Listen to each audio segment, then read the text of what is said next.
Hi everybody, welcome to Shell Lectures. So today, this is the part 2 video of photosynthesis in higher plants. An introduction video had already been uploaded on my channel which you can refer to before coming into this video. Okay. Where does photosynthesis take place? Immediately our answer would be the green parts of the plant, right? The green leaf, or someone who would have got a deeper knowledge about that would say in the chloroplast, because that's where chlorophyll is and that is the green part of the plant, right? So in the green leaf or in the chloroplast is where photosynthesis occurs in a plant. Okay, so from the previous units which we have learned, we can just recollect that the mesophyll cells are present, right? Mesophyll cells are present in the leaf, and in the mesophyll cells the chloroplasts just align themselves to the walls.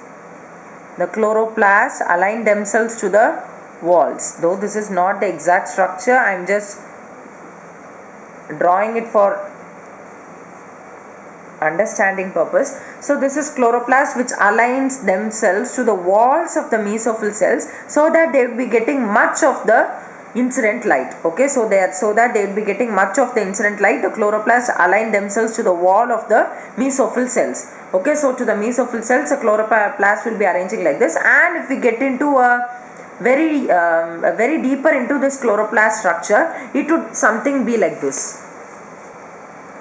So this is what a chloroplast would look like. So we know that this membrane like structures are known as grana. Okay, Grana, grana. So these kind of membrane like structures are known as grana, and the thing which joins them or which holds them together is known as stroma lamellae. Okay, you can see it here, stromal lamellae, and this is known as grana, this is known as stromal lamellae, and the free space inside the chloroplast is known as stroma. So the free space inside the chloroplast is known as stroma. Stroma, grana, stromal lamellae. So this is the outer membrane and this is the inner membrane. So also we have some other things like this is known as starch granule. Okay, so there are 2 starch granules here, and these kind of brown colored dots are known as lipid proteins. Okay, so lipid droplets, they are lipid droplets. The brown colored dots are lipid droplets. These rose colored things are starch granules. Okay, starch granules, lipid droplets, and the very small dots, can you see that very small circles? They are ribosomes. Okay, so this is the structure of chloroplast. This is how a chloroplast in detail would look like. Okay, so this is what the electron microscopic structure of chloroplast would look like. So here we have to know the two terms, light reaction and dark reaction. So you can see membrane like structures here. Am I right? Grana.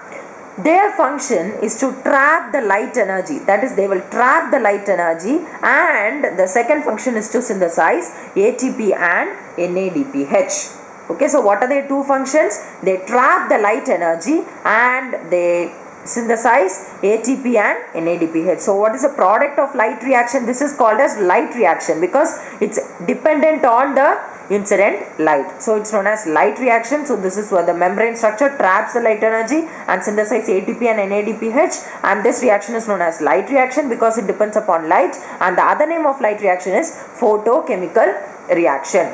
Okay, while the next thing is that the stroma, I told you the free space inside the chloroplast, what do? Is they synthesize sugar. Okay, they synthesize sugar by means of a lot of enzymes. Okay, they synthesize sugar by means of a lot of enzymes, which the sugar then gets converted into starch.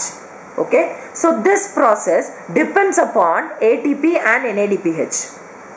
So let me repeat that. The stroma of the chloroplast synthesizes sugars using enzymes which in turn change it to starch. So this complete process depends on ATP and NADPH, which are the products of the light reaction. As I told you that grana synthesizes ATP and NADPH, they are the products of light reaction. So dark reaction, that is the one which occurs, it's not necessarily which occurs in the dark, its other name is carbon reaction. So it depends upon the products of the light reaction. So that's what it's known as dark reaction.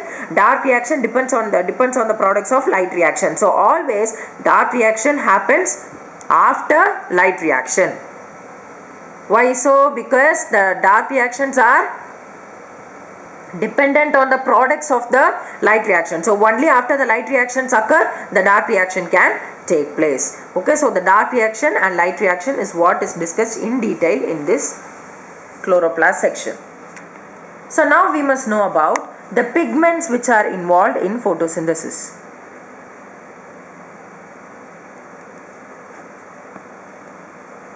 So we would have seen that the leaves of green plants are available in many shades. Am I right? They are available in many shades, and all of those shades of leaves, the leaves, not only green leaves, there are a lot of other colors which are being given to the leaves. So all of those, the reason for all the colors to be all the shades of leaves is pigments. So pigments are nothing but substances which absorb light at a specific wavelength.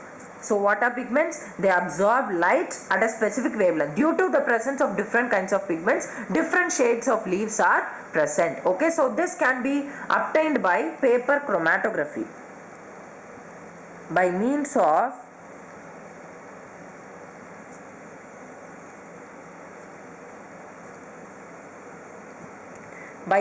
paper chromatography. We can just take a chromatographic separation of the leaf pigment so that we can find what is the pigment which is responsible for the color which is produced in the leaf. So when we did so, we could find 4 pigments: chlorophyll A, chlorophyll B, xanthophylls, and carotenoids. So what are the 4 pigments? Chlorophyll A, chlorophyll B, xanthophylls and carotenoids. So chlorophyll A is actually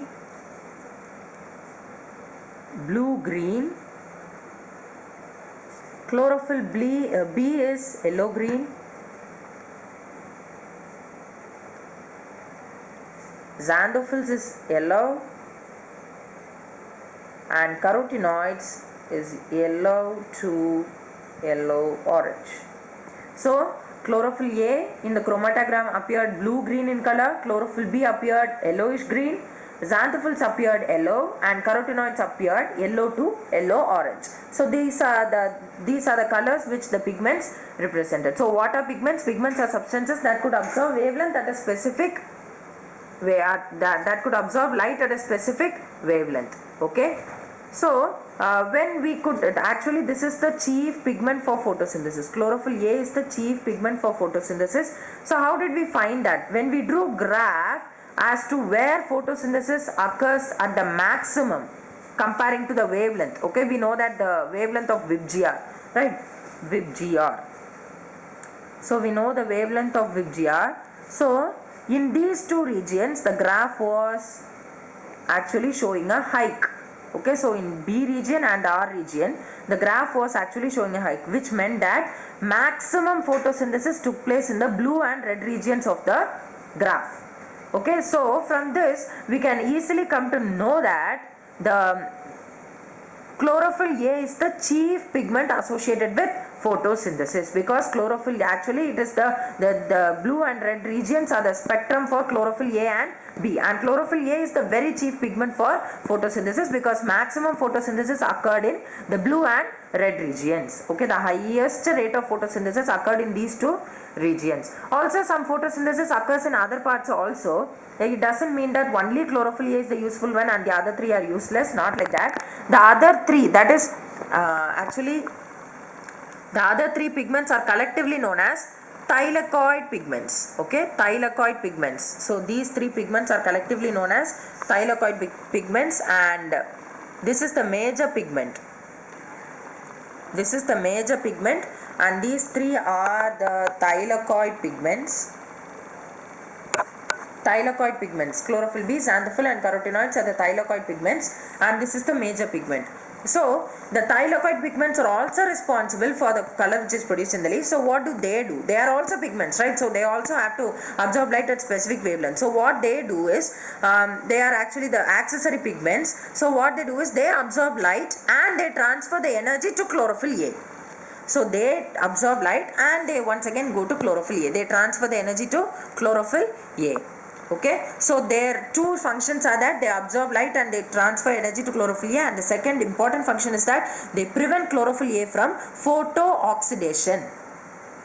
Okay, so they protect chlorophyll A from photooxidation. So photooxidation must not occur in chlorophyll A. So these three pigments help in that process, and also they trap light and send the energy to chlorophyll A.